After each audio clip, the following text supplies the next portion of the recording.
Interrogé par nos confrères de Yahoo, Benjamin Castaldi s'est livré sans filtre sur les conversations qu'il a longtemps eues avec Yves Montand au sujet des femmes.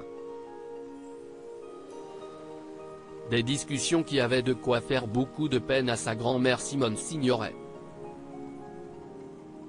Le temps passe et Benjamin Castaldi pense toujours autant à sa grand-mère Simone Signoret. Depuis quelques jours, l'ancien chroniqueur de Touche pas à mon poste se rend chez différents médias pour parler de la pièce de théâtre Bungalow 21, dont il est le coproducteur.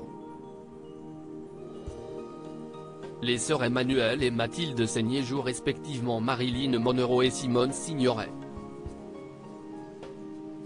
Toutes deux vont tomber amoureuses du même homme, Yves Montand, interprété par Michael Cohen.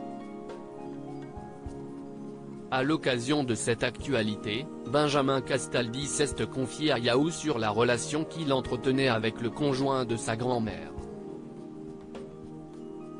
Yves Montand parlait tout le temps de femme avec Benjamin Castaldi. Ce n'est pas un secret, Yves Montand était un homme à femme. Après avoir trompé sa femme avec Anne Drossard, l'acteur a eu une relation avec Marilyn Monroe. Quand Montand m'a parlé de Marilyn, il m'en a vraiment parlé en long, en large et en travers, et il m'a expliqué que ce n'était pas de sa faute. À l'écouter, on l'a vraiment poussé, a révélé Benjamin Castaldi dans Vivement Dimanche. Le chroniqueur avait l'habitude de l'entendre parler de ses conquêtes, il l'écoutait attentivement, même s'il se sentait mal à l'aise. Montand, il me parlait tout le temps de femmes. C'était d'ailleurs bizarre parce que moi j'étais quand même assez jeune, et il me parlait beaucoup de sexe. Il adorait les femmes, quand il croisait une nana, ne pas lui faire la cour, pour lui, c'était quelque part lui manquer de respect, confie-t-il.